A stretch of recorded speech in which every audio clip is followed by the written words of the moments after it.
Antonio, welcome to Atlanta. Thank you so much, man. Appreciate it. What a nice place here. Yeah, you enjoying yourself? I love it. That's great to hear. You know, Atlanta has a long history with classic fights. You know, Rashad Evans versus Chuck Liddell, Dustin Poirier versus Max Holloway, even Israel Adesanya versus Kelvin Gastelum. Is it exciting for you to fight in a place like this where MMA is truly loved and appreciated? Yeah, for sure. Especially we in front of like the parking here. There is a lot about like the Olympic Games and stuff. So it's a pretty good environment, you know. Antonio, you've been fighting for almost 10 years and you've barely taken any damage. You've got such longevity in this sport. Do you give a lot of that credit to your jiu-jitsu style? Definitely, yes.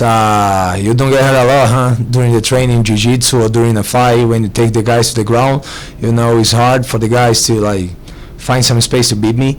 And I think my whole game is kind of like make me safe, you know. I'm not the guy who brawls, who goes like in a dogfight, whatever, you know. I trying to keep it technical, you know what I mean? And once I'm in the ground, you know, it's hard for somebody to make damage, you know, if you're in the bottom. Now, you're fighting at 205 pounds these days. Everyone knows you used to fight at 185. Not cutting as much weight as you used to. You've been enjoying some picanha at the Brazilian churrascarias, my man? Definitely, man. You know, I love picanha, you know, I love churrasco. The Brazilian barbecue is like, I just love it, you know. I think meat is, like, churrasco is my favorite meal, I think, you know what I mean? So, for sure, I cannot eat a lot, you know, but I definitely enjoy a little bit of it.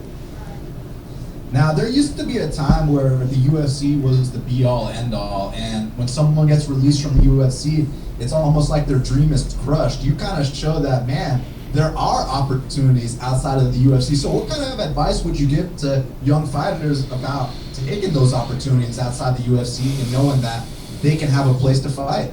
Yeah, man, to be honest, like, outside the UFC was even better for me, you know.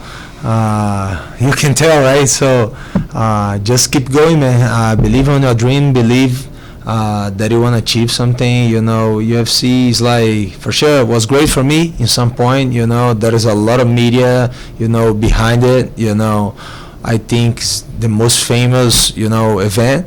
But there is a lot of like another great event. You know, like PFL for me is even better than UFC, way better, you know, in every respect, to be honest. And man, you know, for these guys who leave UFC or you know, think it's done, it's not done at all. You know what I mean? Like, keep training, keep believing, and that's it. Let's go. And lastly, I have a bit of a personal question. So obviously, you're one of the most well-respected black belts in all of MMA. Now, I just recently got promoted to purple belt. What kind of advice would you give me to just stay the course and keep going to eventually one day be a black belt like you? Oh, congrats, man, by the way.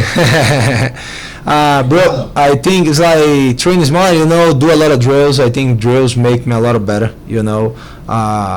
Yeah, I think drills is the key, and be surrounded by good people, you know, nice training partners. This is definitely going to help you out a lot.